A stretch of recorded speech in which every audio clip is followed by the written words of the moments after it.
Hello and welcome to the Brutal Iron Gym podcast, where our goal is to cut through the BS and deliver the brutal truth about topics related to health and happiness. Today's podcast number 1579. The topic is training and the title is Review of Workout for Glute Development. So, on the weekends, I sometimes, I do it during the week too, but at our home office, my wife and I have a Bowflex. It's like an elliptical, but it actually has more of a vertical pathway to the foot pedals rather than a horizontal. So it actually really gets the lower glutes really well. So we have that for Meredith to do cardio, but also to develop her lower glutes and like the hamstring glute tie-in. And then I'll jump on there every once in a while. Thankfully, I still am within the weight limit capacity, but I'll jump on there and I'll do some cardio every now and then as well. So when I do that, I like to watch workout videos because I'm weird and I've been doing this for 20-some years and I still like it. But it's actually something I really enjoy. So the other day I was watching a training video. There was an IFBB wellness competitor. And if you don't know what wellness is, there's different categories for aesthetic competitions. So you might have heard of like bikini, figure, there like fitness, then there's women's physique. Wellness is a category where the idea is to have like a thicker muscle base to your lower body, but not as dominant in the upper body. So bikini, you kind of want to have a thin muscle base, top and bottom, and like kind of be balanced in a thin way, top and bottom. And then women's figure is a little more muscular, but still balanced. However, you're more so going to be upper body dominant by having really good shoulders. So wellness is something that's kind of in between, is a little bit thicker in the glutes and thighs, but not so much muscular everywhere else. So this wellness competitor was working with a famous former bodybuilder who has now turned into like coaching athletes. And they were doing a glute focused workout, but they still wanted to get some legs, but the legs was like kind of the secondary focus. While I was watching the video, I was just surprised. I did not think it was a very good workout. But the coach has, a big name from when he was competing, and these were tactics that he used to get himself bigger. But as I've mentioned before, and I think is good for everyone to know, what works for one person doesn't work for everybody. So unfortunately, this coach is using his strategies on just anyone he works with, and it's going to work with some, but it's absolutely not going to work with some. And unfortunately, this was an example where it just wasn't going to work. So what I wanted to do was to go through and explain a little bit about what the workout was, and then things I thought were good or bad. And this can be stuff that you can then apply to your workouts. So the workout started with what's called a giant set. A giant set is when you do 4 or more exercises go like back to back to back to back. So a superset is commonly referred to when you do 2 exercises back to back. A circuit is typically 3 exercises or more, and then a giant set is 4 exercises. I commonly use just the term circuit regardless of how many exercises I use with clients, because it's just easier to keep like a singular term for movements that are back to back rather than having them to have to learn 3 different terms. So in my clients, I just call everything a circuit. But the idea is these movements were to be performed back to back to back with very minimal rest. So the first giant set they did, it's going to sound ridiculous, but there's 5 exercises to it. So they did machine abduction, which is like we know the abductor machines where you either push your knees in or you push your knees out. So this was the push out machine. Now, if you get your positioning correct, this can really hit the lower outer portion of the glutes very well. So they were starting with that. Now they were starting with what's called descending isometric holds. So at the full contraction of each rep, the athlete held that full contraction for 3 count. And they did that for a couple reps. Then they held the contraction for a 2 count for a couple reps. Then they held the contraction for a 1 count for a couple reps. So that's descending isometric holds. Then they went into machine seated hamstring curls, and they did isometric holds again. Then they went to a barbell, and this was like the typical, the ones you'd see like a pre-weighted barbell where they're much shorter. They're only about like 4 feet wide, and they already have weights like on the ends that you can't adjust. And they typically are labeled, like 10 pound, 20 pound, 30 pound, 40 pound. So they were using one of those, and they did a hang hold wide stance, like a sumo stance, stiff-legged deadlift. And then they went the same stance, but they turned it into a squat. So bending at the knees rather than hinging at the hips. And then the athlete moved into lying hamstring curls, machine lying hamstring curls, but again with isometric holds. That was all one circuit. Now, I'm not against giant sets. I do giant sets for various reasons with different clients, but what I didn't like about this, and there's a lot more to go, but for this giant set, one of the things I didn't like was there was too many isometric holds. And why that I don't like that is it's going to really limit the weight capacity that the athlete can use. It'll produce a ton of muscle soreness, but it won't create a lot of significant muscle damage. So it's going to be annoying and painful in the moment. You'll be sore a little bit, but you're not going to get a lot of adaptation in regards to like growth, because this athlete was wanting, glute growth. So if you're considering ways in which the muscles can grow, we've talked about this in a past podcast. So I want to have you check that out if you want to listen more about it. But the past podcast was number 1219, so 1219. It was a Q&A podcast, and it was titled, Can You Change the Shape of Muscles? The answer is yes. But you can listen to that podcast to learn the different ways in which you can create muscle stress, which then can be, the body will respond to by creating new tissue. Now that's only if your nutrition is supportive and your recovery and the amount of volume you do is all supportive. So there's a lot of components that have to be correct for that to happen. But there are different ways you can create stress to muscle tissue, and the different methods will have different pros and cons and different significance towards muscle development. By doing so many isometrics, the weight load on all these movements are so light that you're getting almost no shear force damage on the muscles. You're just getting metabolic damage, like basically the muscles having trouble passing ions to get muscle contractions. There's a lot of fluid stress. So there's tissue damage, but it's not in the way in which the body responds by typically producing a significantly bigger muscle. It'll create muscle shape. It creates muscular endurance, in regards to performance, but it doesn't really create a lot of growth. So that wasn't a good idea. Now, that can be very beneficial if you have a very strong athlete. So if you're working with somebody who's super strong, then isometrics, and especially as many as they did, are actually really good because you can get muscle damage because there's still enough weight load on the movements, but you reduce joint tissue damage, which is great. So if you have a strong athlete, which is what this coach was when he was younger, then giant sets and the use of isometrics are fantastic for somebody strong. If they're not very strong, then it's actually a very negative tactic, because it's not going to produce a significant amount of muscle damage. Then what I also didn't like about it was there was more hamstring and adductor work than there was freaking glutes. So you look at machine abduction, that is glutes. Great choice. Then machine seated hamstring curls, purely hamstrings. Then if you go to the barbell hang hold sumo stance stiff leg deadlifts, that's actually more adductors than it would be glutes, because as your torso is parallel with the floor at the bottom of the movement, your adductors and hamstrings have the greatest amount of stress on them, so they're going to be the ones contracting out of the worst, the most challenging position. Your glutes will come more into play as the torso begins to more upright itself, but as you get closer to being upright, the weight load becomes lesser and lesser and lesser. So the most difficult part of the motion is actually when the adductors and the hamstrings were mostly loaded, not the glutes.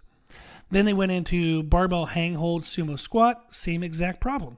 Again, you're going to have mostly adductors and hamstrings loaded, not the glutes. Now, what's interesting is the sumo stand stiff leg deadlifts is more hamstrings than adductors, but the sumo squat position is more adductors and hamstrings. So they were alternating back and forth, but between two muscles they shouldn't have been trying to develop. And then they just went and did machine lying hamstring curls at the end. So good God, there was way more hamstring and adductor work than there actually would have been glute stimulus. So it was not a good circuit if your goal was actually glute development, which the title suggests that it was, and the athlete said that's what they were there for. So really poor exercise selection in regards to trying to actually get the glutes. And then the other component is these workouts are meant to be, maybe they're not expressed this way, but they're meant to teach people how to exercise. And this person just used 3 machines in a commercial gym. No one is going to get to do that. You're not going to get to do that even in a private, small kind of public gym like mine. We only have 100 members. I cap the membership at 100, so it's always like good amount of like balance of people in the gym. There's not too crowded, and people don't sit around in our gym. They stay busy. But to use 3 machines when there's other people in the gym is kind of being, a jerk. You're not going to be able to do that. Now, if you go to a regular commercial gym, like a big, 10,000 plus member commercial gym, there's no way in hell. You're lucky if you can get 2 machines back to back. There's no way in the world you're going to get 3. So it's not applicable to most people. Therefore, I don't really like the fact that they did this, because it's not anything that anybody else can really use. And then the last one, and I'll move on, is the significance of progression. How can you progress these movements? If everything is already so light because you're dealing with so many isometric holds, you don't have much room to be able to add weight load. And maybe you can squeak out an extra rep here or there. If you try to add weight to the barbell movements, you're just going to be stressing the wrong muscles, like the adductors and hamstrings. You're going to start getting your core, like your lower back will start to be stressed. So the movements that actually have the best chance to be progressed in weight load are the worst for the actual targeted muscle. So really poor structure there. Very, very poor structure. Now, the second thing they did was another giant set. They did a machine adductors again, so the ones where you push out. Then they went into barbell walking lunges with a long stride. The idea of the long stride, I'm assuming, was to get the glutes and hamstrings, because they come back and do a short stride here in a second. But if the person maintained an upright torso, you have to have some hinging at the hips in order to get the glutes better involved. So the long stride was mostly just going to be, again, adductors. Ugh, for the love of God. So they did long stride walking lunges. Then when they got to the end of the long stride walking lunges, they stayed with the barbell on their upper back, and they then did alternating leg curtsy lunges.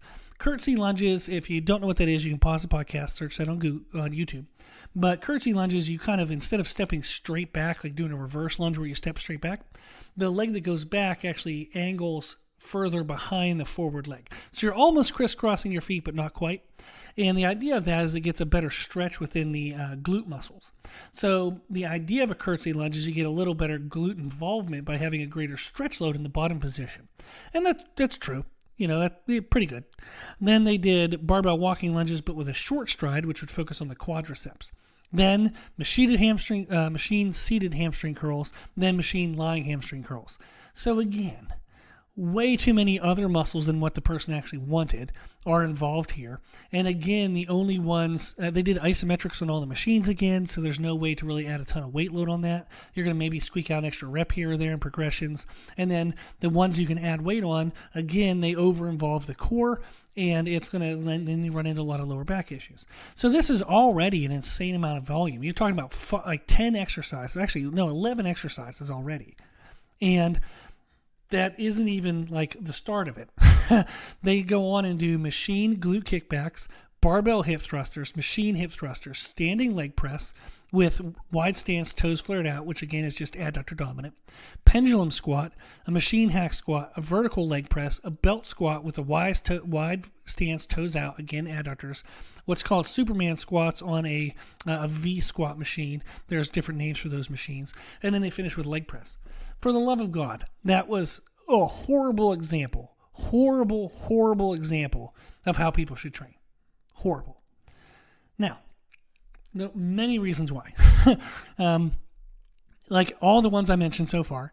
But then if you hear, after doing 11 exercises, they go on and do 1, 2, 3, 4, 5, 6, 7, 8, 9, 10 more. There is no need for people to do 21 exercises in a single workout when you're talking about multiple sets. I mean, this is just bonkers. You're going to be in the gym for 2.5, 3 hours. It's ridiculously unnecessary. The volume is insane. And part of the reason why the volume would have to be this high is because of all those damn tactics like the isometrics and the use of the giant sets. There's not enough like actual tissue damage. You're getting a ton of volume, but you're not getting significant effort, like significant results from that effort. So you do 11 exercises and you still need 10 more in order to get the actual benefit. That's ridiculous. Absolutely ridiculous. So I won't even go through and tell you like the number of sets and reps and stuff for the other movements because it's not necessary. So the components of this workout that were good, Like, what can you take from this workout that, if you've listened this far, that you can actually use, rather than me just being grumpy and saying everything's horrible? One of the things that I loved is the use of pre-exhaust. So I've talked about pre-exhaust as a really cool tactic for how to get muscle tissue damage but not to stress the joints.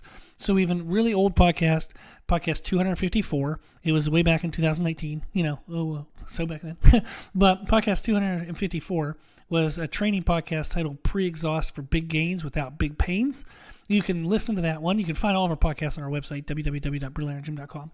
And then a more recent one was podcast 1160. It was a training podcast titled Using Pre-Exhaust to Change Exercise Focus. Now, that's a really freaking good podcast because that's what this trainer got wrong.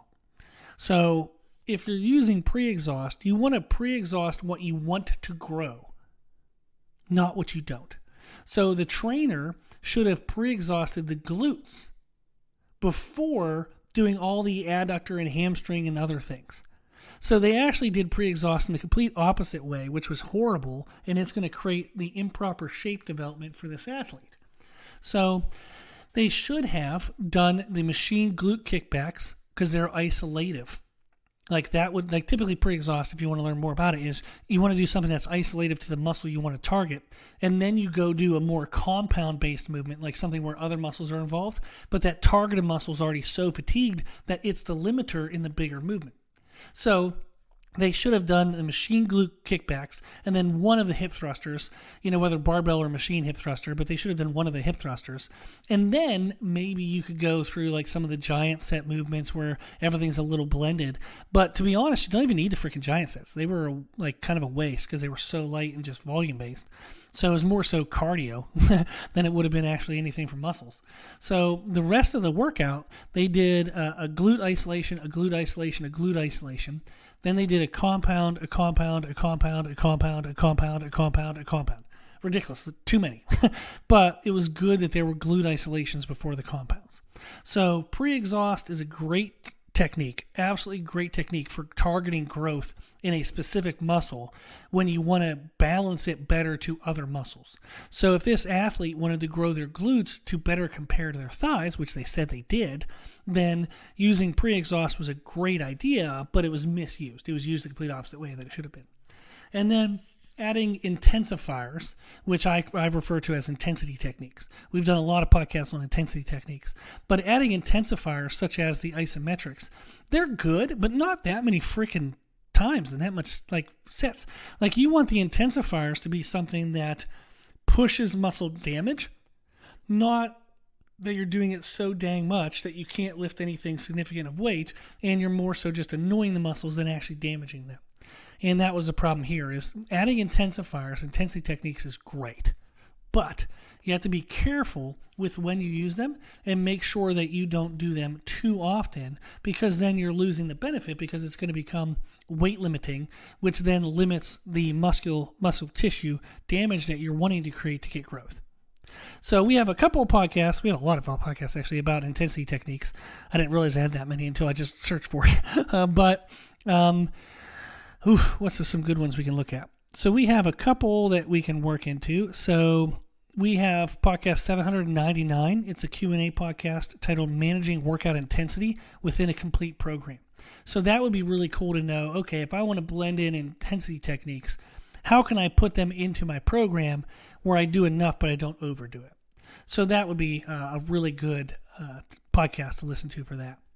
Then in general, the other things I thought were helpful to know is the volume. The volume in this workout was absolutely unnecessary. You do not need to do this much. So I have helped people earn pro cards. I know what it takes to earn a pro card.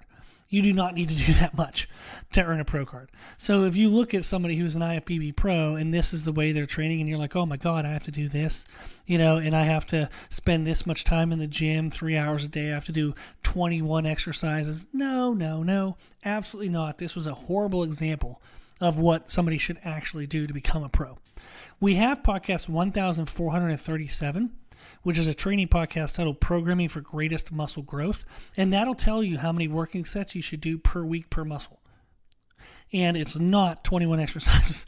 So actually, you should do between 10 to 20 working sets for the targeted muscles per week that you want to grow. So if you really want a muscle to grow, 20 working sets is plenty. This person did 21 exercises in a single workout. That's ridiculous, absolutely ridiculous. So you don't need to do as much as what you would see in this video.